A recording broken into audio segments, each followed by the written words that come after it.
Ceux qui maîtrisent les bons langages de programmation auront une longueur d'avance cette année. Ce que je vais te révéler dans cette vidéo pourrait littéralement changer ta carrière. Si tu veux un job bien payé, des opportunités en or, alors tu es au bon endroit. Voici les 5 langages que tu dois absolument maîtriser en 2025. Prends des notes car celui que tu choisiras pourra bien être ton meilleur allié. Avant de commencer, si ce n'est pas encore fait, abonne-toi à ma chaîne. Ici, je parle de meilleures stratégies tech et tutoriels de programmation pour t'aider à bien démarrer et à réussir dans ta carrière. Donc, ne laisse pas passer cette chance. Commençons par Python. Python, c'est le pilier de l'intelligence artificielle. Si tu veux toucher à l'intelligence artificielle, au machine learning et au big data, Python est un passage obligatoire. Pourquoi choisir Python? Parce que tous les grands avancées de l'intelligence artificielle reposent dessus.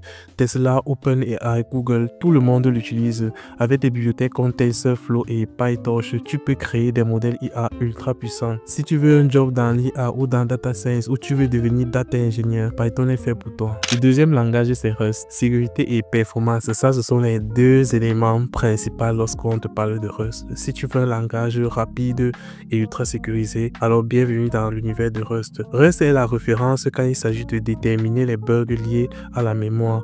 Pas étonnant que Microsoft et Amazon s'y intéressent de près.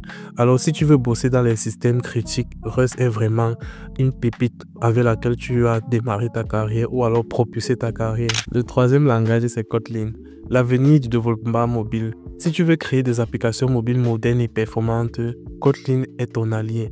Soutenu par Google, c'est aujourd'hui le langage officiel d'Android, plus concis, plus fluide que Java. Il permet de développer plus vite et encore avec moins d'erreurs. Mais attention, Kotlin n'est pas seulement lié aux applications mobiles, il s'impose aussi dans les applications full stack.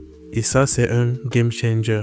Si tu veux créer des applications Android ou devenir développeur full stack, Kotlin est vraiment le meilleur choix. Le quatrième langage, c'est l'atout du cloud, Go. Le cloud, c'est l'avenir et Go est l'un des langages qui domine.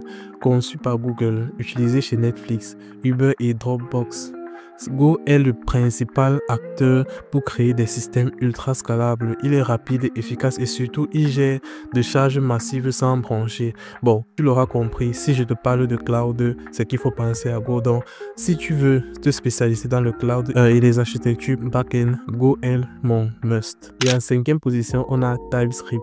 Sécurité pour le web. Moi, quand je choisis un langage, je sais son utilité principale. Et TypeScript, vraiment, tu fais du développement web, tu oublies le JavaScript et tu passes à TypeScript. Ce langage booste JavaScript en lui ajoutant des sécurités de contrôle. Résultat, moins de bugs, plus de stabilité et des applications web bien solides. C'est pour cela que tous les grandes entreprises l'adoptent. Si c'est que tu es un développeur web qui recherche du boulot, alors TypeScript te mettra devant la concurrence.